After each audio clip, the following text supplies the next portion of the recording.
Tribes பார்வையாளர்களுக்கு வணக்கம்.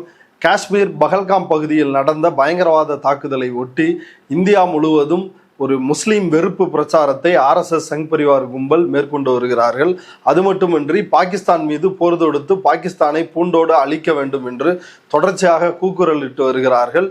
இன்னொரு புறம் காஷ்மீரிகள் மீதும் இஸ்லாமியர்கள் மீதும் வெறுப்பை பரப்ப வேண்டாம், என்னுடைய கணவரினுடைய மரணத்திற்கு நீதி வேண்டும் என்று இறந்து போன காவல்படை அதிகாரியினுடைய மனைவி ஹிமான்ஷி நர்வால் பேட்டி அளித்திருக்கிறார். அவர் மீது சங்கிகள் கொடூரமாக பாய்ந்து வருகிறார்கள் சமூக வலைதளங்களில். இந்த சூழலில் இந்தியா பாகிஸ்தான் மீது போர் தொடுக்குமா, என்ன நடக்கப் போகிறது என்பது குறித்து நம்மிடையே விவாதிப்பதற்காக இடதுசாரி செயல்பாட்டாளர் தோழர் மருதையன் இணைந்துள்ளார். வாருங்கள், அவரோடு விவாதிக்கலாம். தோழர் வணக்கம். வணக்கம். வினய் நர்வால் கப்பல் படை அதிகாரி, அவர் பஹல்காம் தாக்குதலில் பலியாகிறாரு, பயங்கரவாதிகளால் கொல்லப்படுகிறார். அவருடைய மனைவி அவங்க முஸ்லிம்கள் மீதும் காஷ்மீர் மக்கள் மீதும் வெறுப்பை கட்டமைக்காதீங்க அப்படின்னு வெளிப்படையாக பேசுகிறார். அவர் மீது சங்கிகள் தாக்குதல் நடத்துறாங்களே, இது பற்றி நீங்க என்ன நினைக்கிறீங்க? இந்த பஹல்காம் தாக்குதல் அது தொடர்பாக மக்களுக்கு ஏற்பட்டிருக்கிற கோபம் அப்படின்றதே என்ன அப்படின்னு சொன்னால், ஒரு பயங்கரவாதிகள் பாதுகாப்பு படை வீரர்களோட மோதல், 2 பேரும் ஆயுத மோதலில் இறந்தாங்கன்னா ஆயுதம் தாங்கிய 2 தரப்பு இறந்தாங்க அப்படின்னு போயிடும். ஆனால் நிராயுதபாணிகளான சுற்றுலா பயணிகள் அவங்கள இது மாதிரி சுட்டு கொண்டிருக்கிறாங்கன்றது தான் எல்லாருடைய கோபத்துக்கும் காரணம். அதனால தான் நீதி வேண்டும் இதுக்கு. அதை ஒரு கட்டத்துக்கு எடுத்துகிட்டு போய் பாகிஸ்தானை பூண்டோட ஒழிக்கணும், தரமண்டமாகணும், இப்படியெல்லாம் எடுத்துகிட்டு போகிறாங்க. இப்போ யார் இதில் விக்டிம் அப்படின்னாக்கா, அந்த 26 பேர் கொல்லப்பட்ட சுற்றுலா பயணிகள். இந்த நார்வால் இருக்கிறார் இல்லையா, அவர் ஹரியானா மாநிலத்தை சேர்ந்தவர். திருமணமாகி ஒரு 4 நாளில் தேனிலவுக்கு தான் அங்கே போகிறாங்க, இப்படி கொல்லப்படுறாங்க. மே 1ஆம் தேதி அவருடைய பிறந்தநாள். தன்னுடைய கணவரின் பிறந்த நாளில் ஒரு இரத்த தான இது மாதிரி ஒன்று அரேஞ்ச் பண்ணி நடத்திட்டு மீடியாட்ட பேசும்போது அவங்க இதை சொல்கிறாங்க. இது மாதிரி முஸ்லீம்களுக்கும் காஷ்மீரிகளுக்கும் எதிராக இந்த வெறுப்பு பிரச்சாரம் பண்ணாதீங்க, குற்றமிழைத்தவர்கள் தான் தண்டிக்கப்படணும் அப்படின்னு அவங்க சொல்கிறாங்க. இதில் என்ன தப்பு? அவங்க சொல்கிறதுக்கு கூட ஒரு காரணம் இருக்குது. ஏன்னா அந்த வட இந்திய மாநிலங்களில் இஸ்லாமியர்களுக்கு எதிரான வெறுப்பு பிரச்சாரம் பெரிய அளவு நடக்கிறதுனால அதை அவங்க சொல்கிறாங்க. இதுக்கு சோஷியல் மீடியாவில் என்னெல்லாம் பேசுகிறாங்க அப்படின்னு சொல்லி வந்திருக்குது. முதல்ல இவ பாகிஸ்தான் பயங்கரவாதிகளோட பாய் ஃப்ரெண்டு இவளுக்கு இருந்திருக்கணும், அதனால தான் அவங்கள திட்டம் போட்டு இவனை காலி பண்ணிட்டா. இது ஒரு ட்வீட்டு. இந்த ட்வீட்டெல்லாம் யாருன்னா பல ஆயிரம் பேர் ஃபாலோவர்ஸ் இருக்கிறவங்களுடைய ட்வீட்டு. அதுக்கு அடுத்தது இவன் விளம்பரம் தேடி இப்போ எல்லோரும் காசு கொடுப்பாங்க, அந்த காசெல்லாம் நாமத்தை போட்டு நாத்தனாருங்க இருக்காங்கல்ல அவங்களுக்கு நாமத்தை போட்டு மொத்த சொத்தையும் ஆட்டையை போடுறது தான் இவளுடைய நோக்கம். அதை கண்டித்து அந்த நாத்தனார்னு சொல்கிற அந்த இறந்தவருடைய சகோதரிகள் அவங்களே பேசியிருக்கிறாங்க. இதுக்கு மேலே ஒரு படி மேலே போய் அந்த அம்மாவோட ஃபேஸ்புக் அக்கௌண்ட்லாம் தோண்டி எடுத்துருக்குறாங்க. தோண்டி எடுத்தால் ஃபேஸ்புக்கில் கத்துவாவில் ஆஷிஃபா ரேப் இருக்கு இல்லையா, அதை கண்டித்து நீதி வேணும்னு கேட்டிருக்கிறாங்க. பார்த்தீங்களா, நான் சொன்னேன்ல இவன் தீவிரவாதி தொடர்பு இருக்குன்னு, இது ப்ரூவ் ஆகிடுச்சு இல்லை, என்னையே விசாரிக்கணும் இவளை. இதெல்லாம் யாரை பற்றி? பாதிக்கப்பட்ட விக்டிம் மேலே இவர்களுக்கு இருக்கிற கருத்து. இன்னொன்று ராமச்சந்திரன் ஒருத்தர் கேரளாவில் இருந்து போனவர், இறந்து போய் அவங்களுடைய பெண்ணு ஆர்த்தின்னு சொல்லிட்டு அவங்க எனக்கு காஷ்மீரில் 2 சகோதரர்கள் கிடச்சிருக்கிறாங்க, அவங்க பேர் கூட சொல்லியிருக்காரு, முசாஃபிர் சமீர். அவங்க தான் சவக்கிடங்கில் விடிய விடிய என் கூட நின்னாங்க, ஒரு சகோதரியை போல் என்னை நடத்தினாங்க, எனக்கு அந்த 2 சகோதரர்களை அல்லாஹ் காப்பாற்றட்டும் அப்படின்னு ஒரு ட்வீட் போட்ட உடனே, இப்படி ஒரு பெண்ணை பெற்றதுக்கு இவன் பெக்காமையே இருந்திருக்கலாம் பரதேசி அப்படின்னு சொல்லி செத்தவனை திட்டி அதுக்கு ட்வீட் போட்டுருக்குறாங்க. அப்போது இதில் என்ன புரிந்து கொள்ளணும் அப்படின்னாக்கா, எந்த அநீதிக்கு நீதி கேட்கணும்னு இவங்க பேசிகிட்டு இருக்கிறாங்களோ அந்த விக்டிம் பாதிக்கப்பட்டவங்க இவங்களுடைய பொலிட்டிக்கல் அஜெண்டாவுக்கு வரலன்னா, இவங்க பேசுகிற மொழியில் இஸ்லாமியர்களுக்கு எதிராக காஷ்மீரிகளுக்கு எதிராக பாகிஸ்தானுக்கு எதிராக பேசலை அப்படின்னு சொன்னால், இவங்களையும் பாகிஸ்தான் தீவிரவாதியோடு சேர்த்து சுட்டு தள்ளிருந்த இவனையும் அப்படின்ற ரேஞ்சுக்கு தான் கொண்டு போகிறாங்க. இதை வைத்து தான் வட இந்தியாவில் இப்போ என்ன நடக்குது, இந்த காஷ்மீர் கம்பளம் சால்வைகள் விற்கிறவங்க அவங்கள உத்தரகண்ட் மாநிலத்தில் அடித்து விரட்டியிருக்காங்க. ஒரு 13-14 பேர் போலீஸ் ஸ்டேஷனில் போய் சொன்னாங்க. போலீஸ் ஸ்டேஷனில் உங்களை காப்பாற்றவே முடியாது எங்களால். நான் வேணால் உங்கள் பொருளை பத்திரமா வச்சுருக்கிறோம், நீங்கள் ஓடிடுங்க. இது வந்து போலீஸு சொல்கிற பதில். மாணவர்கள் இதே போல் தாக்கப்படுறாங்க. மத்திய பிரதேசில் ஒரு எதிர்க்கட்சி எம்எல்ஏ, அவர் முஸ்லீம், அவரை வந்து கொலை மிரட்டல் அவருக்கு. இது மாதிரி வந்து நேரடியாக இன்னும் மற்ற இடங்கள், ராஜஸ்தானில் ஜனதா பார்ட்டி எம்எல்ஏ ஒரு மசூதிக்குள்ளே பூந்து ஜெய் ஸ்ரீராம் பாகிஸ்தான் முர்தாபாத் மசூதிக்குள்ளே பூந்து, இதெல்லாம் இவர்களுடைய நடவடிக்கையாக இருக்குது. இப்போ இதிலிருந்து நாம் புரிந்து கொள்ள வேண்டியது என்ன அப்படின்னு சொன்னால், இந்த தாக்குதலுக்கு எதிராக மோடி அரசும் அமித்ஷாவும் பிஜேபிக்காரங்களும் எழுப்புகின்ற இந்த இது இருக்கு இல்லையா, இது வந்து இந்த பாதிக்கப்பட்டவர்களுக்கு நீதி வாங்கி தரணுன்றதோ, காஷ்மீரில் பயங்கரவாதத்தை முடிவு கொண்டு வரணுன்றதோ அது அல்ல. உள்நாட்டில் அவங்களுடைய அரசியல் அஜெண்டா முஸ்லீம் எதிர்ப்பு வெறி, பாகிஸ்தான் எதிர்ப்பு வெறியை தோண்டி அடுத்து வரக்கூடிய தேர்தல்களில் அந்த ஆதாயத்தை எப்படி தேடுவது, இந்த வெறி அடங்காமல் எப்படி ஊதி விட்டுக்கிட்டே இருக்கிறது, இதுதான் இவருடைய நோக்கம். ஒன்று. ரெண்டாவது என்ன அப்படின்னு சொன்னால், 56 இன்ச்சு மார்பு அது இது அமைதியை நிலைநாட்டிட்டேன் வெங்காயம்னு பேசிகிட்டு இருந்தாங்க, 26 பேரை சுட்டு கொண்டுட்டான் அப்படின்னாக்கா எப்படியா இது நடந்துச்சு என்ற கேள்வி இருக்கு இல்லையா, அதுலேருந்து திசை திருப்புவதும் இவருடைய நோக்கம். எப்படி திசை திருப்புறாங்கன்னு சொல்கிறீங்க? என்ன ரீசன்? இல்லை, திசை திருப்பல் அப்படின்றது இது ஒரு மிகப்பெரிய செக்யூரிட்டி லேப்ஸு தோல்வி, பாதுகாப்பு தோல்வி. ஒரு காமன் சென்ஸில் வந்து யோசிச்சு பாருங்கள். அந்த பகல்காம்லேருந்து 4-5 கிலோமீட்டர் தூரத்தில் அந்த புல்வெளி இருக்குது, சுற்றிலும் பைன் மரங்கள், மலைகள். அந்த இடத்துக்கு ரோடில் போக முடியாது, இந்த மட்டை குதிரையில் தான் போகணும். அப்போது அமித்ஷா அனைத்து கட்சி கூட்டத்தில் சொல்லியிருக்காரு, 2 நாளில் ஒரு 1000 பேர் அங்கே வந்திருக்கிறாங்க அப்படின்னு அவர் சொல்லியிருக்காரு. அது நம்ம கரெக்டான தெரியாது, அவர் குறைச்சி கூட சொல்லியிருக்கலாம், அது இருக்கட்டும். 2000 பேர் வந்திருக்கிறாங்க, அவங்க உரிய அனுமதி இல்லாமல் போலீஸுக்கு தெரிவிக்காமல் வந்து விட்டார்கள் அப்படின்னு அமித்ஷா சொல்லியிருக்கிறார். அதுவே பொய் அப்படின்னு சில பத்திரிகைகள் எழுதுகிறாங்க. அது ரெகுலராகவே இப்படி தான் போயிட்டுருக்குறாங்க, இது இப்படி வந்துட்டு இருக்கிறத பார்த்து கணக்கு பண்ணி தான் அவங்க வந்திருக்காங்க அப்படின்னு சில ஊடகங்களில் எழுதியிருக்கிறாங்க. அது ஒரு பக்கம் இருக்கட்டும். இப்போது ஒரு டூரிஸ்ட் ஸ்பாட்டு தமிழ்நாட்டிலே இருக்குதுன்னு வச்சுக்கோங்க, ஒரு டூரிஸ்ட் ஸ்பாட்டு, அங்கே வந்து ஒரு 500 பேர் 1000 பேர் டெய்லி வராங்க அப்படின்னா நம்ம ஊரில் அந்த இடத்துல ஒரு போலீஸ் அவுட் போஸ்டாவது இருக்குமா இருக்காதா? கண்டிப்பாக இருக்கும். ஆமாம். இது வந்து காஷ்மீர், இவ்வளோ நீண்ட போராட்டம் நடக்கிற இடம், துப்பாக்கி சூடு, கொலைகள், சில 1000 கொலைகள், ஆண்டுக்கு வந்து 3000 4000 அப்படி உயிரிழப்புகள் ஏற்படுற ஒரு இடம். அந்த மாதிரி இடத்துல டூரிஸ்ட் வந்து வரவழைக்கிறீங்க, பெருமையாக பேசுகிறீங்க, 2 கோடி பேர் வந்துட்டாங்க, 2.5 கோடி பேர் வந்துட்டாங்கன்னு. அப்போ இந்த இடத்துல எங்களுக்கு தெரியாமல் 1000 பேர் அங்கே போயிட்டாங்க அப்படின்னு சொல்கிறாங்க. இதை வந்து நம்ம நம்பணுமா? இப்போ நான் என்ன கேட்குறேன்னா, இதே அண்ணா யூனிவர்சிட்டியில் அந்த அவன் பேர் என்ன, ஒரு ரவுடி, அவன் உள்ளே போயிட்டு இந்த மாதிரி ஒரு பெண்ணை வல்லுறவுக்கு ஆளாக்கி அந்த இஷ்யூ வருது. யார் அந்த சாருன்னு ஒரு பெரிய கேள்வி கேட்குறாங்க. அதில் என்னெல்லாம் கேள்வி கேட்கப்பட்டது? அவன் எப்படி உள்ளே வந்தான், ஐடி கார்டு இல்லையா, யாரும் செக்யூரிட்டி செக் பண்ணலையா, அங்கே ஏன் சிசிடிவி கேமரா இல்லை, அங்கே ஏன் 40-50 லைட் ஏரியல, அங்கே ஏன் புதர்கள்லாம் இருக்குது, அங்கே ஏன் பாழடைஞ்ச கட்டடம் இருக்குது, அங்கே எப்படி மாணவிகள் வந்தாங்க போனாங்க, இதுக்கெல்லாம் யார் பொறுப்பு? அதுக்கப்புறம் போலீஸ் கமிஷனர் வந்து ஒன்று சொன்னார், அந்த பெண்ணை மிரட்டிட்டு யார்கிட்டயோ பேசுகிற மாதிரி அவன் பண்ணான், ஆனால் யார்கிட்டையும் பேசலை, ஃப்ளைட் மோடில் போட்டு அந்த பெண்ணை மிரட்டுறதுக்காக அப்படி. அது எப்படி, யார் அந்த சார், யாரோ ஒரு ஆள்கிட்ட பேசியிருக்கிறான், அந்த பெண்ணை அப்படி கெடுத்தது மட்டுமல்ல, இதுக்கு பின்னால் பெரிய சதி இருக்குது, சட்டம் ஒழுங்கு சீர்குலைந்து விட்டது அப்படின்னு சொல்லி அண்ணாமலை சாட்டையால் அடிச்சுக்கிட்டாரு, செருப்பட மாட்டேன்னாரு. இந்த காமெடிகள் கூத்துகள் எல்லாம் நடந்தது. இது ஒரு சம்பவம். இதுபோல் தமிழ்நாட்டில் பல சம்பவங்களில் கோவை சிலிண்டர் வெடிப்பாக இருக்கட்டும், அந்த ஆர்மி ஜெனரல் ஊட்டியில் இறந்ததாக இருக்கட்டும், இல்லை என்ன பிரச்சனைனா இருக்கட்டும், ஒன்றொன்னையும் ஒரு பயங்கரமான சட்டம் ஒழுங்கு பிரச்சனையாகவும் சட்டம் ஒழுங்கு போயிடுச்சு.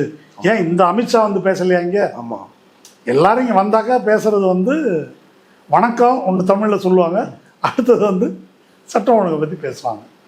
இப்போ இதில் இவ்வளோ கேள்வி கேட்டிங்களே, இந்த பெஹல்காம் சம்பவத்தை பற்றி யாராவது இந்த கேள்வி கேட்டாங்களா? ஏன் கேட்கல? முதல்வர் கூட பெருந்தன்மையாக நாங்கள் அந்த பாதுகாப்பு குறைபாடு பற்றி சொல்லவில்லை அப்படின்னு வானதி சீனிவாசன்ட்ட, சரி அவர் தான் சொல்லலை, மற்ற கட்சிக்காரங்களாவது கேட்டிருக்கலாம், என்ன உனக்கு என்ன அருகதை இருக்குன்னு இதெல்லாம் பேசுகிற நீ என்று நம்ம வந்து கேட்டிருக்கணும். அப்போ அந்த கேள்விகளை எழுப்பாமல் இருக்கிறதுக்கு என்ன, இல்லைன்னா ஆட்டோமேட்டிக்காக அந்த கேள்வி வரும், இந்த கேள்வி வந்துடும். அந்த கேள்வி வராமல் இருக்கிறதுக்கு தான் இதை ஆன்டி முஸ்லீமாக திருப்புறது, ஆன்டி பாகிஸ்தானாக திருப்புறது என்பதை திட்டமிட்டு செய்கிறார்கள். ஒரு விஷயத்தை வந்து இது பண்ணுறாங்க, காஷ்மீரில் சகஜ நிலை திரும்பி விட்டது அப்படின்னு. அதுதான் அவங்களுடைய, எப்படியா சொல்கிறீங்க சகஜ நிலை திரும்பி விட்டதுன்னு? 2 கோடி டூரிஸ்ட் வந்திருக்கிறாங்க. ஜிஎஸ்டிபி ஸ்டேட் டொமஸ்டிக் ப்ராடக்டில் வந்து அதனுடைய டூரிஸ்ட்களால் வரக்கூடிய வருமானத்தை வந்து நாங்கள் பயங்கரமாக உயர்த்த போகிறோம், அந்த அளவுக்கு அமைதி நிலவரத்துக்கு டூரிஸ்ட்கள் வர்றது தான் சாட்சி அப்படின்னு சொல்லியிருக்கிறாங்க.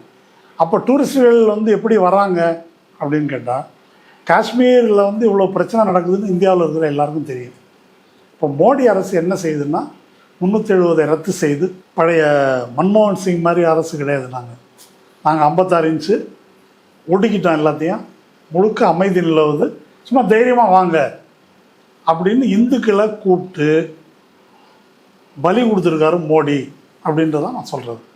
அப்போ நீ அமைதியை நிலைநாட்டி விட்டேன் என்று சொல்லி யாரை நம்ப வைத்தீர்கள், எப்படி நம்ப வைத்தீர்கள் என்ற கேள்விக்கு இந்த அரசு பதில் சொல்லவில்லை. அந்த கேள்வியை யாராவது கேட்டாக்கா அவனை ஆன்டி நேஷனல், நீ தீவிரவாதி, பாகிஸ்தான் கைக்கூலி, பிரச்சனையே பேசுகிறா, போருன்றான்னு ஒரு சித்தாராமையா சொன்னார்.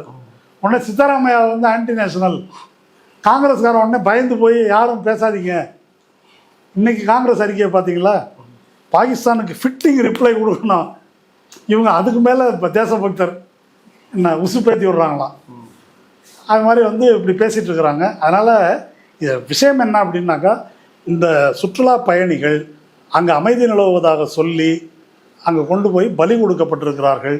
இந்த பலி கொடுக்கப்பட்ட சுற்றுலா பயணிகளுக்கு பதில் சொல்ல வேண்டிய கடமை மோடி அரசுக்கு தான் இருக்குது. நான் சொல்லலை, 2-3 ஆஃபீஸர்ஸ் பேட்டி கொடுத்துருக்காங்க.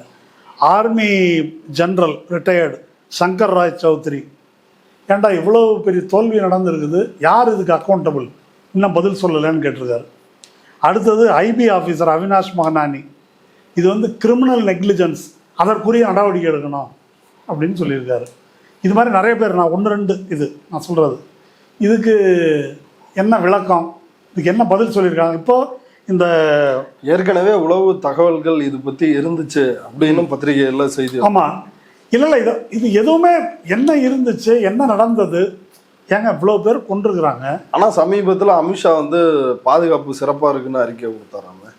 இந்த தாக்குதல் நடக்கிறதுக்கு 3 வாரம் முன்னால் கம்ப்ளீட்டாக க்ளோஸ், பயங்கரவாதம்லாம் ஒன்றும் கிடையாது, சுத்தமாக க்ளீன் பண்ணி தொடச்சி விட்டோம், இனிமேல் ஒன்றுமே கிடையாது அப்படின்னு 3 வாரம் முன்னால் தான் அமித்ஷா அறிக்கை விட்டுருக்காரு. இதில் ஒரு பாயிண்ட் சொல்லணும், அதாவது டூரிஸ்டுகளை தாக்குவாங்கன்னு நாங்கள் எதிர்பார்க்கல, இது ஒரு லாஜிக்.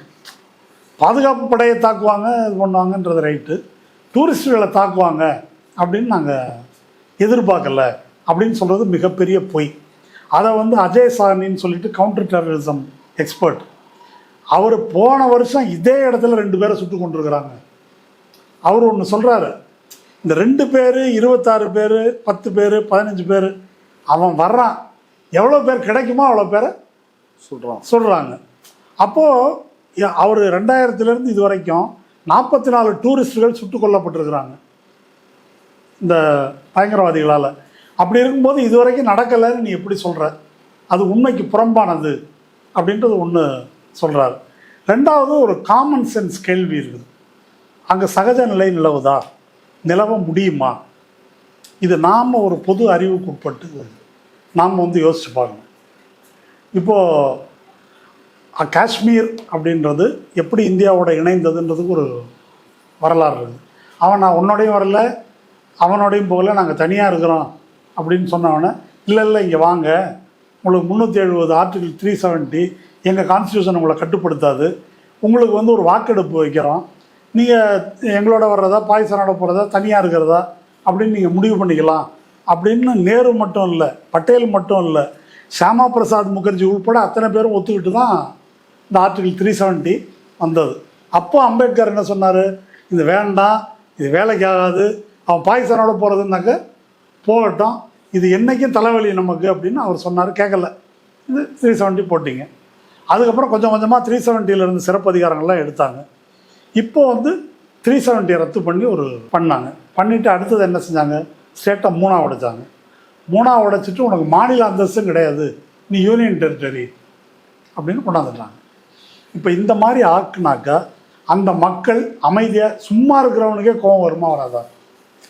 நீ தனிநாடு கேட்குற தீவிரவாதிகளை விட்டுருங்க. இப்போ அங்கே மஹபூபா மஃப்தி இருக்கிறாங்க, ஒமர் அப்துல்லா இருக்கிறாரு, இந்த மாதிரி இந்த அரசமைப்பு சட்டத்துக்கு உட்பட்டு இயங்குகிற அரசியல்வாதிகள், அவங்களெல்லாம் சிறை வச்சு தான் நீங்கள் வந்து இதை அமல்படுத்தினீங்க. அப்போது அப்படிப்பட்ட அரசியல்வாதிகளுக்கே கோபம் இருக்கும்போது, சாதாரண மக்களுக்கு கோபம் இருக்கும்போது அங்கே சகஜ நிலை எப்படி நிலவ முடியும் அப்படின்றது ஒரு காமன் சென்ஸ் கேள்வி. இப்போ தமிழ்நாட்டில் வந்து மாநில உரிமையை பறிக்கிறாங்க, கல்வியில் ஹிந்தி கற்றுக்கணும்னு இந்தியை திணிக்கிறானுங்க, புதிய கல்விக் கொள்கைன்றானுங்க, பணம் கொடுக்க மாட்டேன்றானுங்க, 1000 பிரச்சனை இருக்குது. கவர்னர் முட்டுக்கட்டை போடுறாரு. இதில் ஒரு சராசரி தமிழ்நாட்டு குடிமகனுக்கு கோபம் இருக்கா இல்லையா? நமக்கே இவ்வளோ இருக்கும்போது அவங்களுக்கு எவ்வளோ இருக்கும்னு நான் கேட்குறேன். அவங்களுக்கு அப்படி ஒரு வரலாறு இருக்குது. அப்போது இந்த பின்புலத்திலிருந்து இந்த பிரச்சனையை பார்க்க வேண்டும். இப்போ எழுதுகிறாங்க நிறைய இந்த வல்லுநர்கள், இது சார்பாக உள்ளவங்க. அவங்க என்ன சொல்கிறாங்கன்னாக்கா, இந்த பயங்கரவாதம்ன்றது இதனுடைய தன்மை வந்து மாறிடுச்சு.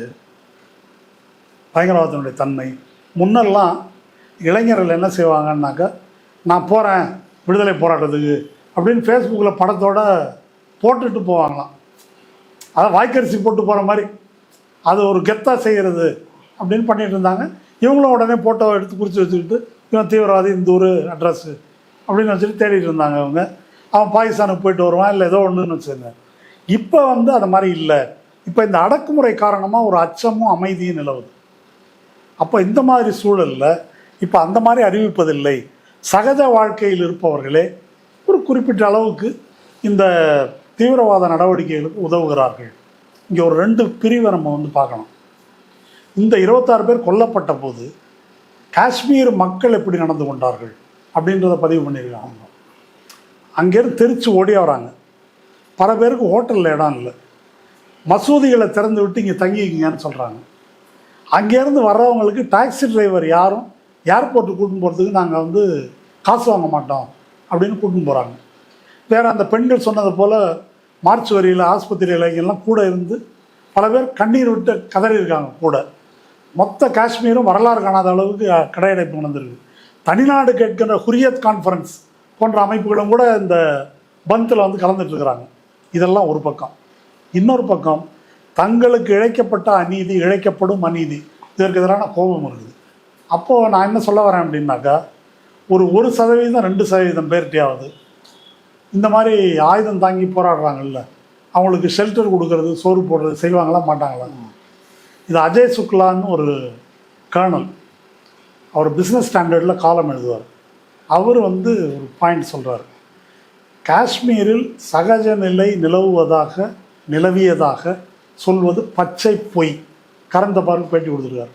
1ஆம் நம்பர் அயோக்கியத்தனம்னு சொல்கிறார். இப்படி சொல்கிறது அது சாத்தியமே கிடையாது. எப்படி இருக்கும்? அவர் தான் இந்த கேள்வியை எழுப்புறார். இந்த மாதிரி அது இருக்குது. அதை எப்படி நீ தடுக்க முடியும்? இப்போ இந்த இதை சுட்டி காட்டி அவர் கேட்குறாரு. இந்த மாதிரி ஒரு சம்பவம் நடக்குது, அரை மணி நேரத்தில் உனக்கு தகவல் வருது, ஆனால் உன்னால் இது வரைக்கும் பிடிக்க முடியல. யாரை? அந்த 4-5 பேரை. இத்தனைக்கும் லட்சக்கணக்கான ஆணவம் இருக்குது, அதிநவீன இஸ்ரேலின் வேவு கருவிகள், ட்ரோன்கள் இத்தனையும் இருக்குது. இத்தனையும் வச்சு பிடிக்க முடியலை அப்படின்னு சொன்னால் உள்ளூரில் அந்த அளவுக்கு நெட்வொர்க் இருக்கணும். இல்லாமல் முடியுமா அது? இது ஒன்று. 2வது, அந்த இடம் எல்லையிலெல்லாம் இல்லை. எல்லையிலேருந்து கிட்டத்தட்ட 200 300 கிலோமீட்டர் தள்ளி இருக்குது. அதனால் அவங்க முந்தா நாளை கிளம்பி வந்தாங்க, இல்லை ஒரு வாரம் முன்னால் வந்தாங்களா? அவங்க அங்கே தான் இருக்கிறாங்க. அப்போ எத்தனை நாளாக இருக்கிறாங்க? இத்தனை நாளாக அவங்களால ஏன் கண்டுபிடிக்க முடியல? இந்த பாதுகாப்பு பற்றி ஒரு கேள்வி எழுப்புகிறாங்க. காஷ்மீரோட பாதுகாப்பு வந்து 3 அடுக்கு பாதுகாப்பு. ஒன்று, பார்டரில் எல்லையிலேருந்து வராமல் தடுக்கிறதுக்கு இராணுவம். ஊருக்குள்ளே இருக்கிற சாலைகள், நகரங்கள், இந்த இடங்கள்லாம் சிஆர்பிஎஃப் கண்ட்ரோல். அதுக்கு மேலே லோக்கல் இன்டெலிஜென்ஸ் இருக்கு இல்லையா, உள்ளூர் உளவு, அது காஷ்மீர் போலீஸ். இது இல்லாமல் இராணுவத்துக்கு ஒரு உளவுத்துறை இருக்குது, பிஎஸ்எஃப் உளவுத்துறை இருக்குது, சிஆர்பிஎஃப் உளவுத்துறை இருக்குது, அது இல்லாமல் ரா இருக்குது, அது இல்லாமல் ஐபி இருக்குது, அது இல்லாமல் சிபிசிஐடி, ஸ்பெஷல் பிரான்ச் சிஐடி, இதெல்லாம் வந்து உள்ளூர் போலீஸுக்கு இருக்குது. இவங்க யாருக்குமே இது தெரியல அப்படின்னு சொன்னால் அங்கே என்ன நடக்குது என்ற கேள்வி ஏன் அப்படி இருக்குது அப்படின்னு சொன்னாக்கா, அங்கே எப்பொழுதுமே சகஜ நிலை நிலவவில்லை, நிலவவும் முடியாது. எது வரைக்கும் நிலவ முடியாதுன்னா இவங்க என்ன சொல்கிறாங்க, எல்லையிலேருந்து அவங்க வர்றதை தடுத்துட்டா இங்கே சகஜ நிலை வந்துடும் அப்படின்றத இவங்க சொல்லிட்டு இருக்கிறது. எல்லையில் நீங்கள் வேலிக்கு பதிலாக சுவரே கட்டினாலும் சரி, ஒரு 2000 கிலோமீட்டருக்கு இங்கே இருக்கக்கூடிய அதிருப்தி, இங்கே இருக்கக்கூடிய கொந்தளிப்பு இருக்கு இல்லையா, அது வந்து இங்கேருந்து எதிர்ப்பாளர்களை உருவாக்க தான் செய்யுன்றதை அவர்கள் மறைப்பதற்கு தான் பாகிஸ்தான் பாகிஸ்தான் பாகிஸ்தான் பாகிஸ்தான் தூண்டுவது உண்மைதான். ஆனால் பாகிஸ்தான் அப்படி தூண்டி விடுவதற்கு ஒரு முகாந்திரம் இங்கே இருக்கணும் இல்லையா, அடித்தளம் இருக்கணும் இல்லையா. பாகிஸ்தான் இப்போ தமிழ்நாட்டில் வந்து தூண்டி விட முடியுமா, இல்லை ஆந்திராவில் கேரளாவில் தூண்டி விட முடியுமா? அதனால் அதை மறைப்பதற்கு தான் இவர்கள் பாகிஸ்தானை மட்டும் காட்டுகிறார்கள் அப்படி தான் பார்க்கணும். இப்போ இந்தியா பாகிஸ்தான் மீது போர் தொடுக்க வேண்டும், போர் தொடுக்க போகிறது. இப்போ மோடியே பீகாரில் போய் அதான் பேசுகிறாரு. உலகத்தோட எந்த மூலைக்கு போனாலும் இந்த தீவிரவாதிகளை தூளாக ஒவ்வொரு நபரையும், ஒவ்வொரு వ్యక్తి நபரையும் தேடி தேடி வேட்டையாடுவோம் அப்படின்னு அமித்ஷா சொல்லியிருக்காரு. அது பற்றி என்ன நினைக்கிறீங்கன்னு இந்த அஜய் சாஹானி இருக்கார்ல, அவர்கிட்ட வந்து ஒரு பேட்டி கேட்குறாங்க. அதுக்கு அவர் சொல்லியிருக்காரு, படித்து காமிக்கிறேன். This is the language of goondas. எது அமித்ஷாவோட லாங்குவேஜ் வந்து ரவுடி பசங்க language, not the language of national leaders, ஒரு தேசிய தலைவர்களுடைய மொழி அல்ல. அடுத்தது, it serves no purpose except to appeal to the lowest common denominator of their cadres. அவனுடைய அணிகளிலே இருக்கக்கூடிய மற்ற ரகமான நபர்கள் இருக்காங்கல்ல, அவங்கள விசிலடிக்க சீமானுடைய ஆட்கள் மாதிரி, இல்லை விஜய் ரசிகர்கள் மாதிரி அப்படி இருக்கிறவங்க கை தட்டுறதுக்காக பேசுகிறதே தவிர இதனால் 5 பைசாவுக்கு பிரயோஜனம் இல்லை. என்ன தாக்குவீங்க, என்ன பண்ணுவீங்கன்னு அவர் கேட்குறாரு. காஷ்மீர் பிரச்சனை 70 வருஷத்துக்கு மேலே இருக்குது. தீவிரவாத பிரச்சனை 1990லேருந்து இருக்குது. இப்போ நீங்கள் ஒரு பாலாகோட்டில் ஒன்று அடிப்பீங்க, இல்லை ஏதோ ஒன்று இது மாதிரி ஒன்று அடித்தா உடனே சரி எல்லாம் தீவிரவாதம் நின்றுமா? என்னடா பேசுகிறீங்கன்னு கேட்குறாரு. இதுக்கு எதனா அர்த்தம் இருக்குதா? யாரை ஏமாத்துறீங்க? அதனால் இவங்க பேசுவது பூரா தேச பாதுகாப்புக்கும் இவர்கள் பேசுவதற்கும் எந்த தொடர்பும் இல்லை. இவங்க முழுக்க முழுக்க லோக்கல் அரசியலுக்காக பேசுகிறார்கள் அப்படின்றத தெளிவுபடுத்துகிறார். இந்தியாவுக்கு அமெரிக்கா ஆதரவு தெரிவிச்சிருக்குது, பாகிஸ்தானை வந்து போர் தொடுக்க போகிறாங்க அப்படின்னு சொல்கிறாங்க. இல்லை, இன்னைக்கு பேப்பர் பாருங்கள், வைஸ் பிரசிடென்ட் வான்ஸ் நேத்திக்கும் பேசியிருக்காரு. இன்னைக்கு வந்துருக்கிற பேப்பர் வந்து அமெரிக்காவில் ஃபாக்ஸ் நியூஸ்ன்றது வந்து பேட்டி எடுத்திருக்காங்க. இந்த மாதிரி தெற்காசியாவில் பதட்டம் நிலவுதே, உங்கள் கருத்து என்ன அப்படின்னு கேட்டதுக்கு அவர் சொல்லியிருக்காரு, அவர் hope is that India response to this terrorist attack in a way that does not lead to a broader regional conflict. India நடந்து கொள்கிற இதை கையாளுற முறையில் வந்து அந்த பகுதியில் ஒரு மோதல் ஏற்படும் வண்ணம் இருக்கக்கூடாது, அப்படி இந்தியா நடந்து கொள்ளும் என்று நம்புகிறோம் அப்படின்னு இவர் சொல்லியிருக்காரு. ட்ரம்ப் 2 நாள் ஒரு அறிக்கை விட்டுருக்காரு. இங்கே இவங்க சவுண்டை கொடுத்து பயங்கரமாக இன்னும் வந்து அதான் நான் சொன்னேன், வருத்தப்படாத வாலிபர் சங்கம் இந்த 2 பேரும் சூரியும் சிவகார்த்திகேயனும் வந்து அலம்பல் பண்ணுவாங்க இல்லையா, பயங்கரமான மோதல் நடக்க போதும், அந்த பக்கமாக போய் விளையாடுங்கப்பான்ல, அந்த மாதிரி இவங்க இதை கத்திட்டு இருக்கும்போது ட்ரம்ப் மோடிக்கிட்ட அந்த டாரிஃப் பேச்சுவார்த்தையை கவனி நீ முதல்ல அப்படின்னாரு ட்ரம்ப்பு. இந்த பிரச்சனைக்கு ட்ரம்ப் எதுவும் சொல்லலை, இவரை பேச விட்டுட்டு துணை அதிபரை அவர் இதை சொல்கிறாரு. ட்ரம்ப் சொல்கிறது என்னென்னா, அந்த வரி விதிப்பு பேச்சுவார்த்தை அதை சுமூகமாக முடிக்கிறது வழியை பாரு அப்படின்னு சொல்லியிருக்காரு. இது ட்ரம்ப்பு மறைமுகமாக மோடிக்கு சொல்லியிருக்கிற செய்தி அப்படின்னு முன்னாள் தூதர் பத்ரகுமார் எழுதுறாரு. என்ன அதனால் அமெரிக்கா வந்து இது எப்படி அமெரிக்கா அப்படி கையாளுது மட்டும் இல்லை, மற்ற எந்த நாடும் இந்த பாகிஸ்தான் மீது இவர்கள் சொல்லுகின்ற குற்றச்சாட்டை அங்கீகரிக்கலை. ஏன் அங்கீகரிக்கலை? பாகிஸ்தான் மேலே அவங்களுக்கு ஏதோ அபிமானம் அப்படியெல்லாம் இல்லை. காஷ்மீர் பிரச்சனையில் பாகிஸ்தான் தலையிடுது அப்படின்றதெல்லாம் தலையிட்டிருக்கிறது என்பது உண்மைதான். இந்த குறிப்பிட்ட கேஸில் பாகிஸ்தான் இன்வால்மெண்ட் இருக்குது என்பதற்கான எவிடன்ஸ் எதையும் இந்தியா இது வரைக்கும் கொடுக்கல. அப்படி கொடுக்காத போது அதை எதிர்பார்க்க முடியாது. ஐநா தீர்மானத்தில் பாகிஸ்தான் பேர் இல்லை, லஷ்கர்-இ தொய்பா பேர் இல்லை, இந்த ரெசிஸ்டன்ஸ் ஃப்ரண்ட் பேரும் இல்லை. அப்படி இல்லாமல் தீவிரவாதத்தை பயங்கரவாதத்தை கண்டிச்சிருக்கிறாங்க. பாகிஸ்தானே பயங்கரவாதத்தை கண்டிச்சிருக்குதே. பாகிஸ்தானுடைய கருத்து என்ன அப்படின்னா, யாரை வேணால் இன்வெஸ்டிகேஷனுக்கு போடுங்க, நாங்கள் விசாரணைக்கு ஒத்துழைக்க தயார், சர்வதேச நாடு யாரை வேணால் விசாரிக்கிட்டாங்களே, நாங்கள் ரெடி அப்படின்னு அவங்க சொல்கிறாங்க. இப்போ இந்த மாதிரி சூழலில் பாகிஸ்தான் மேலே குற்றம் சாட்டி சொல்வதற்கான முகாந்திரம் இல்லாமல் யாரும் சொல்ல மாட்டாங்கன்றது தான் யதார்த்தம். இன்னொன்று இருக்குது, இன்னொன்று இதே ஊடகங்கள் எழுதுகிறாங்க, இந்தியாவை காட்டிலும் பயங்கரவாதத்தால் அதிகமாக பாதிக்கப்பட்ட நாடு பாகிஸ்தான். இப்போ பலூச்சிஸ்தான் பிரிவினைவாதம் அங்கே ஒன்று நடக்குது, அதை இந்தியா தான் தூண்டி விடுதுன்றது அவங்களுடைய கருத்து. இது இல்லாமல் தெஹ்ரீக் ஏ தாலிபான்னு ஒரு தீவிரவாத அமைப்பு இருக்குது, அவன் அங்கங்கே குண்டு வச்சுக்கிட்டே இருக்கிறாங்க பாகிஸ்தானில். பாகிஸ்தானுக்கும் ஆப்கானிஸ்தான் தாலிபானுக்கும் ஒரு முரண்பாடு போயிட்டுருக்குது. ஆப்கான் அகதிகளை லட்சக்கணக்கான பேரை வெளியேற்றிட்டு இருக்கிறாங்க. இப்போ தாலிபான் பாகிஸ்தானுக்கு எதிரின்றதுனால இந்தியா எதிரிக்கு எதிரி நண்பன் அப்படின்னு இப்போ தாலிபானோட நூலிபான்கள் ஒரு தோழமை உறவுக்கு வந்திருக்கிறாங்க நெருக்கமாக. இதெல்லாம் விபரீதமான விளையாட்டுன்னு இந்த பத்ரகுமார் வான் பண்ணுறாரு. நீங்கள் இதை வச்சுக்கிட்டு அப்படி பண்ணலாம் அப்படின்னு யோசிச்சிங்கன்னாக்கா அது ரொம்ப ஆபத்து, நல்லது இல்லை அப்படின்னு சொல்லி அவர் வான் பண்ணுறாரு. இப்போ இதில் என்ன சொல்லணும்னாக்கா, பாகிஸ்தானை கண்டிப்பதற்கான முகாந்திரம் அப்படின்றது இல்லாததுனால இந்த போரை யாரும் ஆதரிக்கவில்லை அப்படின்றதான் உண்மை. இவங்க சொல்கிறாங்க எங்களுக்கு ஆதரவு இருக்குன்னு.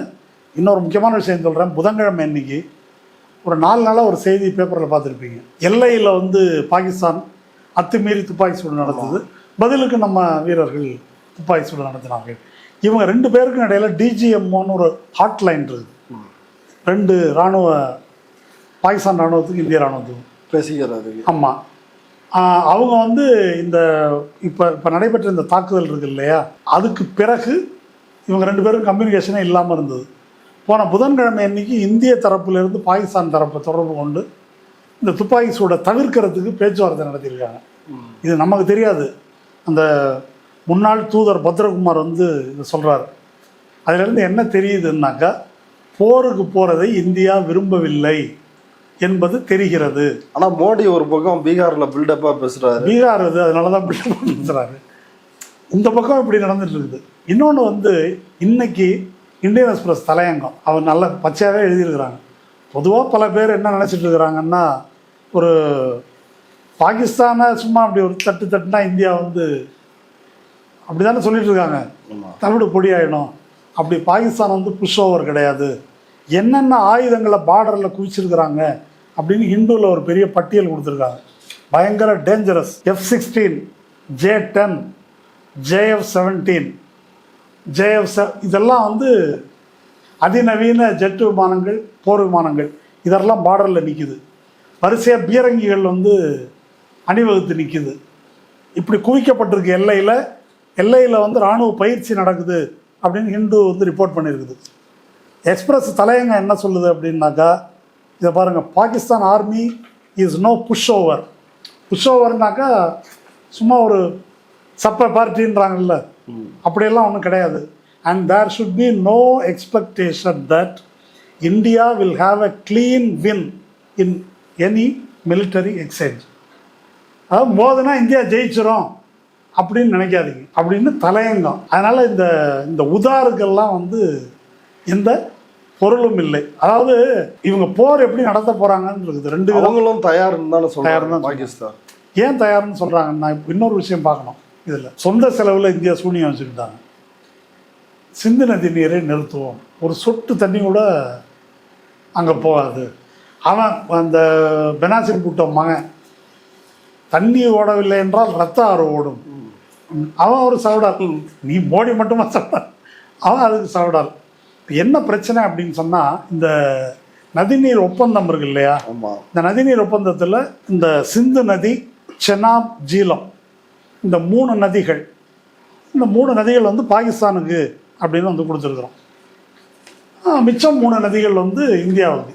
இந்த பாகிஸ்தானுக்கு கொடுத்த நதிகளில் 80% தண்ணி பாகிஸ்தானுக்கு, 20% தண்ணி இந்தியா பயன்படுத்திக்கலாம். 20% தண்ணி அப்படின்னாக்கா எவ்வளோன்னா 3.6 மில்லியன் ஏக்கர் ஃபீட். நம்ம 1000 மில்லியன் கியூபிக் ஃபீட்டுன்னு நம்ம சொல்லுவோம். இது அதோட பெருசு. ஏக்கர் ஃபீட் இது எவ்வளோ? 3.6 மில்லியன் ஏக்கர் ஃபீட்டுக்கு டேம் கட்டி நீங்கள் தேக்கிக்கலாம். இந்தியா எவ்வளோ தேக்கி இருக்குது தெரியுமா? 1 மில்லியன் ஏக்கர் ஃபீட். உனக்கு உரிய தண்ணியிலேயே கிட்டத்தட்ட 4ல் 1 பங்கு தான் நீ தேக்கி வச்சுருக்கிற. விவசாயம் பண்ணுறது எவ்வளோ பண்ணலான்னா 13 லட்சம் ஏக்கர் 14 லட்சம் ஏக்கர் வரைக்கும் காஷ்மீரில் விவசாயம் பண்ணலாம். ஆனால் பண்ணியிருக்கிறது அதில் பாதி 14 லட்சம் ஏக்கர் அப்படின்னா 6 லட்சம் ஏக்கர் 6 லட்சம் ஏக்கர் தான் பாசனம் பண்ணியிருக்காங்க. இது நமக்கு உரிய தண்ணியில் இவங்க பண்ணியிருக்கிறது. இவங்க என்ன சொல்கிறாங்கன்னா, அது இல்லாமல் உனக்கு வர தண்ணி இருக்குல்ல, அதை நாங்கள் நிப்பாட்டுவோம் அப்படின்னா இது ஒரு காமெடி.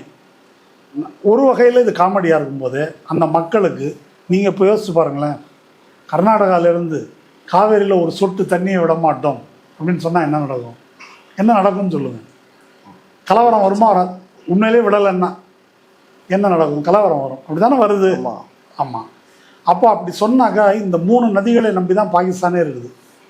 நம்பி இருக்கிறது மட்டும் இல்லை, ஏற்கனவே ஒரு 30% தண்ணி பஞ்சாங்க. இதையும் நிறுத்திட்டாக்க பெரிய அளவுக்கு ஒரு பாதிக்கப்படும். அதான் அவங்க கேட்குறாங்க, இராணுவம் ஏதோ பண்ணுதுன்றதுக்காக 25 கோடி மக்களை தண்டிப்பது என்ன நியாயம் அப்படின்னு நம்ம ராகேஷ் திகாயத் விவசாய சங்கம் அவர் கேட்ட உடனே அவனை என்னைய விசாரிக்க சொல்லி உள்ள வையின்றாங்க.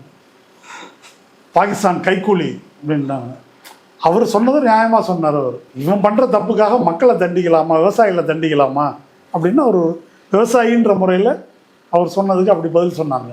சரி, ஆனால் இப்படி பேசுனதுனால என்ன நடந்திருக்குன்னாக்கா, பாகிஸ்தானில் இராணுவத்தின் மேலேயோ இந்த பிரதமர் மேலேயோ அந்த ஊர் பிரதமர் மேலேயோ யாருக்கும் மரியாதை கிடையாது. இப்போ என்ன ஆயிருக்குன்னு எழுதுகிறாங்கன்னா அவங்க பத்திரிகைகளில், இதுவரைக்கும் இல்லாத அளவுக்கு பாகிஸ்தானே வந்து ஒன்று சேர்ந்துருக்கு. என்னான்னு பார்த்துருவோம் இதை. இப்போ இவன் பேசுனது காரியத்துக்காகாது, அந்த மக்களை அந்த பக்கம் சேர்த்து விடுறதுக்கு தான் இது பயன்பட்டுருக்குது. அதனால் பாகிஸ்தானுக்கு எதிரான போர் என்பது நடக்கக்கூடியதல்ல. ஒன்று.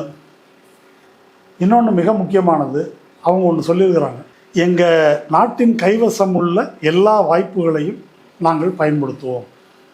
இது கரண் தப்பார் எல்லார்ட்டையும் கேட்குறாரு, எல்லா வாய்ப்புகளையும் சொல்கிறீங்களே, அதில் அணுகுண்டும் அடக்கமா? அதுக்கு நேரம் யாரும் பதில் சொல்ல மாட்டேன்றாங்க. ஆனால் அணு ஆயுதம் வைத்திருக்கிற ஒவ்வொரு நாட்டுக்கும் ஒரு நியூக்ளியர் டாக்ட்ரின் அப்படின்னு ஒன்று இருக்குது. அதாவது இந்த அணு ஆயுதத்தை நாங்கள் எப்போ பயன்படுத்துவோம் அப்படின்னு. இந்திய அரசினுடைய நியூக்ளியர் டாக்ட்ரின் என்னென்னா, நோ ஃபஸ்ட் யூஸ், நாங்கள் முதல்ல யூஸ் பண்ண மாட்டோம் அப்படின்றது. என்ன, நமக்கு பக்கத்தில் இருக்கிற அணு ஆயுத வல்லரசுகள் யார்? இந்த பக்கம் பாகிஸ்தான், அந்த பக்கம் சீனா. நாங்கள் முதல்ல யூஸ் பண்ண மாட்டோன்றது நம்ம கொள்கை. பாகிஸ்தானோட கொள்கை என்ன? 3 கண்டிஷனில் நாங்கள் யூஸ் பண்ணுவோம்னு சொல்கிறாங்க. முதல் கண்டிஷன் என்ன அப்படின்னா, எங்களுடைய நதி நீர் தடுக்கப்பட்டால். 2வது கண்டிஷன், எங்களுடைய துறைமுகங்கள் முற்றுகையிடப்பட்டால். 3வது, எங்கள் நிலப்பரப்பு ஆக்கிரமிக்கப்பட்டால். இந்த 3ல் எது இருந்தாலும் நாங்கள் அணு ஆயுதத்தை யூஸ் பண்ணுவோம். அங்கே ஒரு அரசியல்வாதி பேசியிருக்கிறான், சரி உங்கள் ஊரில் போடல, எங்கள் ஊரில் போட்டுக்கிறோம். எதை? அணுகுண்டை. இப்போ பார்டர் இங்கே இருக்குதுன்னு வச்சுக்கோங்க, இங்கே போட்டுக்கிட்டாங்கன்னாக்கா அது நம்மளை ஒன்றும் பண்ணாதா? கடுமையான 200 கிலோமீட்டரில் இருக்குது அமிர்த்சர், அந்தாண்ட இருக்குது டெல்லி. அப்போது இவங்க பேசுகிற பேச்சு இது எதுவும் நடக்காது அப்படின்னு வைத்து கொண்டாலும், ஏடா கூடமாக பாலாக்கோட் மாதிரி ஏதாவது ஒன்று பண்ணுறேன் அப்படின்னு ஒரு அதிரடி தாக்குதல் அதை கூட கேட்டிருக்கிறாங்க இந்த ஒரு பழைய இராணுவ ஜெனரல்கிட்ட. இந்த ஈரான் அமைச்சர்களை விமானத்திலிருந்து குறி வச்சு அமெரிக்கா அடிச்சிச்சு இல்லையா, அல்லது இஸ்ரேல் வந்து ஹிஸ்புல்லா அல்லது ஹமாஸ் தலைவர்களை டார்கெட் பண்ணி அடிக்கிறாங்கல்ல, அந்த மாதிரி நம்ம வந்து ஹஃபீஸ் சயீத், லஷ்கர்-இ தொய்பா, இப்படி குறிப்பானவர்களை நம்ம டார்கெட் பண்ணி அடிக்க முடியாதா அப்படின்னு. சூப்பராக அடிக்கலாம், ஆனால் அதற்கான வசதியோ வாய்ப்புகளோ திறமையோ நம்மக்கிட்ட இருக்கான்றது கேள்வின்னு அவர் சொல்லியிருக்காரு. என்ன, அதனால் இவங்க பலது கனவு காண்றாங்க. பெரிய கனவு சுப்பிரமணிய சாமியோட கனவு. அவர் சொல்லியிருக்காரு, என்ன செய்யணும்னா பாகிஸ்தானை 4ஆக உடைக்கணும், உடைச்சி 4ஐயும் நம்ம டேக் ஓவர் பண்ணிடணும் அப்படின்னு சொல்லியிருக்காரு. அதை பற்றி தான் அதே சாகாண்டி சொல்லியிருக்காரு. கனவு காண்றதுன்னு முடிவு பண்ணிட்டா இன்னும் கொஞ்சம் பரந்த அளவில் கனவு காணலாமே, மொத்த உலகத்தையும் டேக் ஓவர் பண்ணலாம்ல, எதுக்கு பாகிஸ்தானோட நிறுத்துறேன்னு. இந்த மாதிரி லூஸ்தனமாக நிறைய பேசிகிட்டு இருக்கிறாங்க. நாம் சொல்ல வேண்டியது என்னன்னு கேட்டால், இந்த நேர்காணலின் தொடக்கத்தை நினைவுபடுத்துகிறேன். கொலை செய்யப்பட்ட மக்கள், அவங்களுடைய குடும்பத்தினர், அவர்கள் பால் இந்த பிஜேபிக்காரங்களுக்கு என்ன இரக்கமோ அனுதாபமோ இருக்குன்னு பாருங்கள். அவங்க வந்து முஸ்லீமை திட்டாத, காஷ்மீரியை திட்டாதன்னு ஒன்று, நீ தேச விரோதி, உன்னை என்னையை விசாரிக்கணும், நீ வந்து யார் பாகிஸ்தான் தீவிரவாதியை வச்சிருக்கேன்னு எழுதுறானுங்க. இந்த கல்யாணமான பொண்ணு இப்போ தான் கல்யாணமாகி அது கைம்பெண்ணாக மாறி இருக்கிற அந்த பெண்ணை இப்படி எழுதுகிறாங்க. அப்போ அவர்களுக்கு மக்கள் மீது எந்த இரக்கமும் இல்லை. அவங்களுடைய பொலிட்டிக்கல் அஜெண்டாவுக்கு இந்தியாவை இழுத்து செல்வதுன்னு நோக்கம். இந்தியாவை இழுத்து போனால் நம்ம ஊருக்காரங்க என்ன நினச்சிட்டு இருக்கலாம், எதாக இருந்தாங்க அங்கே அடிச்சுக்கிறானுங்க, நமக்கு தமிழ்நாட்டுக்கு இது ஒன்றும் வரப்போகிறது இல்லை அப்படின்னு நம்ம நினைக்கலாம். ஆனால் இதில் என்ன இழப்பு ஏற்பட்டாலும், இந்த இப்போ ஏர் இண்டியாக்காரன் அறிக்கை விட்டுருக்குறான், 5000 கோடி ரூபா எனக்கு வருஷத்துக்கு கொடுத்தீங்கன்னா தேவலாம், என்னையா பிரச்சனை அப்படின்னு கேட்டால், இப்போ பாகிஸ்தான் ஏர் ஸ்பேஸை வந்து மூடிட்டான். இப்போ டெல்லி, அமிர்த்சர், சண்டிகார் இந்த பக்கத்துலேருந்து போகிற எல்லா மேற்க நோக்கி போகிற எல்லா விமானமும் பாகிஸ்தான் மேலே தான் போனோம். அப்படி போகிறதுக்கு அவனுக்கு ஏதோ ஒரு நம்ம டோல்கேட்டு காசு மாதிரி ஏதோ ஒரு காசு வந்து அவங்களுக்கு கொடுக்குறது. இப்போ பாகிஸ்தான் ஏர் ஸ்பேஸை வந்து மூடிட்டாங்க. மூடினதுனால இப்போ சீனா வழியாக கஜாகிஸ்தான், துர்க்மெனிஸ்தான், தஜிகிஸ்தான் இப்படி சுற்றி தான் போனாங்க இவங்க. இதனால் வருஷத்துக்கு ஏர் இண்டியாவுக்கு மட்டும் 5000 கோடி ரூபா லாஸாம். அது நாங்கள் ஏற்கனவே லாஸில் போயிட்டுருக்கோம், அந்த 5000 கோடி ரூபாய் கொடுங்க. போகிறன்னா விளையாட்டு அல்ல, அந்த சுமையை பூரா நாம் சுமக்க வேண்டியிருக்கும் அப்படின்றது நம்ம முக்கியமாக கவனத்தில் கொள்ள வேண்டும். அது மட்டும் இல்லை, இந்த போர் வெறியை தூண்டுவதன் மூலம் தொடர்ந்து அரசியல் அதிகாரத்தில் இருக்கிறதுக்கு நான் என்ன நினைக்கிறேன்னா, இவங்க போர் நடத்துகிறாங்களோ இல்லையோ இந்த சூடு தனியாமல் வச்சுருப்பாங்க. ஏன்னா இந்த போர் நடத்துறதுல நிறைய பிரச்சனை இருக்குது. சைனா பாகிஸ்தான் எக்கனாமிக் காரிடார்னு ஒன்று இருக்குது. ஒரு 3000 கிலோமீட்டர் ரோடு சீனாலேருந்து தொடங்கி லாகூர் வழியாக அது வருது, பலூச்சிஸ்தான் வழியாக இங்கே கொடார்னு ஒரு போர்ட் அரபிக்கடலில். இப்போ என்ன நிலவரம்னா, சீனாவுக்கு அரபிக்கடலில் ஓப்பனிங் இருக்குது. அது வந்து ரோடு எது வழியாக வருது தெரியுமா? இவங்க சொல்கிற பாகிஸ்தான் ஆக்குப்பைடு காஷ்மீர் வழியாக வருது. அப்போது நீங்கள் எதையாவது தாண்டி போகிறதுன்னா சீனாவையும் தாண்டி போகணும், சீனா போட்டிருக்கிற இந்த காரிடாரையும் தாண்டி போனோம். அதனால தான் சீனா வந்து பாகிஸ்தான் இறையாண்மை அதை வந்து பாதுகாக்க வேண்டும் என்பதில் நாங்கள் அக்கறை கொண்டு இருக்கிறோம்னு சொல்லியிருக்காங்க. அதனால் இந்த போரெல்லாம் வந்து ஜஸ்ட் லைக் தட் நினச்சா நடந்துடக்கூடிய காரியங்கள் அல்ல. இது ஒரு பக்கம். இன்னொன்று, இந்த அமீரகத்து பாய்கள், சவுதி அரேபியா ஷேக்குகள், துபாய் ஷேக்குகள், இவங்கெல்லாம் காஷ்மீரில் முதல் போட்டிருக்கிறாங்க. புரியுது இல்லையா? இவன் சொன்னதை நம்பி எல்லாம் பயங்கரவாதெல்லாம் முடிஞ்சு போச்சு. லூலு மாலு, எம்ஆர் இவங்கெல்லாம் சில 1000 கோடி ரூபாய் ஸ்ரீநகரில் காஷ்மீரில் முதலீடு போட்டிருக்காங்க, சொத்து வாங்கியிருக்காங்க. நம்ம சொத்து வாங்க முடியாதுன்னு சொன்னாங்கல்ல, காஷ்மீரில் ஷேக்குகளே சொத்து வாங்கியிருக்காங்க. மோடிக்கு வந்து லோக்கல் முஸ்லீமை தான் பிடிக்காது. அவங்கன்னாக்கா பார்த்தா கட்டி பிடிச்சிடுவார் உடனே, அவங்க போட்டிருக்கிறாங்க. அதனால் அந்த சைனா பாகிஸ்தான் எக்கனாமிக் காரிடார், இங்கே காஷ்மீரில் அவர்கள் போட்டிருக்கிற முதலீடு, இன்னும் அம்பானி அதானி எல்லாம் என்ன போட்டிருக்கிறாங்க, ஏதாவது இருக்குதான்ற விவரம் நமக்கு தெரியல. இப்போ இவங்களெல்லாம் கேட்டுட்டு தான் போர் நடத்துறதுன்னா நடத்த முடியும். இதெல்லாம் தாண்டி தான் ஒரு போர் வந்து நடத்தணும். அதுக்கிடையில் ஒரு லிமிட்டட் வார்ஃபேர் அப்படின்றது எதுக்காக நடக்கும்னா, அது காஷ்மீரில் அமைதியை கொண்டு வராது, பயங்கரவாதத்தை ஒழிக்காது, காஷ்மீர் பிரச்சனையை தீர்க்காது. ஆனால் அந்த தேசவெறியும் மதவெறியும் போர் வெறியும் மோடி அடுத்தடுத்த தேர்தல்களில் வெற்றி பெறுவதற்கு பயன்படும். இதை எதிர்க்கட்சிகள் தைரியமாக பேசணும். இதுக்கு என்னதான் தீர்வு, எப்படி? ஆனால் எதிர்க்கட்சி, பிரதான எதிர்க்கட்சியான காங்கிரஸுக்கு முழங்கால் நடுங்குது. இப்போ பாகிஸ்தானை தீவிரமாக தாக்கணும், அதாவது இவங்க தேசபக்தர்லாம் இல்லைன்னா தேச விரோதின்னு சொல்லிடுவான். இப்போது மக்கள் நலனிலிருந்து பேசுகிற தைரியம் எதிர்க்கட்சிகளுக்கு வேணும். அப்படி சித்தராமையா ஒருத்தர் பேசினார், அவருக்கு வாய்ப்பு போட்டு ஆஃப் பண்ணி வச்சுருக்கிறாங்க. அப்போது இது வந்து எப்படி இவர்கள் தோல்வி அடைந்திருக்கிறார்கள், இந்த தோல்விக்கு பதில் சொல்ல வேண்டும். இது அனாவசியமாக போர்னால இந்த பிரச்சனையை தீர்க்க முடியாது. இதுக்கு பொருள் வந்து பாகிஸ்தான் தப்பு இல்லை, அவங்க கரெக்டு என்பது அல்ல. போர் இந்த பிரச்சனையை எப்படி தீர்க்கும்னு சொல்லணும், எப்படி முடிப்பீங்கன்னு சொல்லணும். உக்ரைன் இத்தனோட நாடு, ரஷ்யா எவ்வளோ பெரிய நாடு, எவ்வளோ பெரிய இராணுவ வல்லரசு, எத்தனை வருஷமாக நடக்குது போர். புட்டின் வந்து எப்படி என்ன நினச்சிக்கிட்டு போனார், ஏதோ ஒரு 15 நாள், 1 மாதம் 2 மாதத்தில் முடிச்சிடலாம்னு நினச்சிட்டு தான் போனார். எங்கே நிற்கிது அது? அப்போ பாகிஸ்தானோடு கார்கில் போர் எத்தனை நாள் நடந்துச்சு, எத்தனை நாள் நாம் போர் நடத்த போகிறோம், அதனுடைய விளைவு என்ன, அதனுடைய பொருளாதார விலை என்ன, இன்னும் ஏற்கனவே இருக்கக்கூடிய நெருக்கடியில் எங்கே நம்ம போவோம், அந்த சுமையை யார் சுமப்பது? ஏற்கனவே 100 ரூபாய்க்கு நமக்கு 29 பைசா தான் கொடுக்குறான். போர் நடந்துச்சுன்னாக்கா 19 பைசா வாங்கிக்கோங்க. அப்படின்னு சொல்வதற்கான வாய்ப்பு உண்டு. அதனால் இது தமிழ்நாட்டு பிரச்சனை அல்ல என்று நாம் கருதக்கூடாது. இதை பற்றி தீர்க்கமாக மக்கள் மத்தியிலே துணிவாக நாம் பேச வேண்டும். அதிமுககாரன் தான் நம்ம அந்த ஆள் போனார், ஒரு அட்வொகேட் ஜெனரல் நவநீத கிருஷ்ணன், காஷ்மீர் 370 என்ன பண்ணார், பியூட்டிஃபுல் காஷ்மீர் பியூட்டிஃபுல் காஷ்மீர்னு எங்கள் தலைவர் பாடியிருக்காரு அப்படின்னு. அந்த மாதிரி ஒரு கோமாளிகளாக நடந்து கொள்ளக்கூடாது. அதிமுக பேசவில்லை, விஜய் பேசவில்லை, எதிர்க்கட்சிகள் யாரும் பேசவில்லை. நாம் உண்மையை பேச வேண்டும். அது பிஜேபியை எதிர்ப்பதற்காக என்றல்ல, இந்திய மக்களின் நலனுக்காக நாம் உண்மையை பேச வேண்டும். பாதிக்கப்பட்டவர்களுக்கு நீதி கிடைக்க வேண்டும், அந்த பயங்கரவாதிகள் தண்டிக்கப்பட வேண்டும் என்பதில் யாருக்கும் எந்த கருத்து வேறுபாடும் இல்லை. ஆனால் இந்த தோல்விக்கு இந்த அரசு பதில் சொல்ல வேண்டும், குற்றவாளிகளும் தண்டிக்கப்பட வேண்டும். போர் தீர்வல்ல. ஓகே தோழர், இவ்வளவு நேரம் நம்முடைய பார்வையாளர்களுக்காக இந்த விவகாரம் குறித்து விரிவான கருத்துக்களை பகிர்ந்துட்டதுக்கு நன்றி. நன்றி.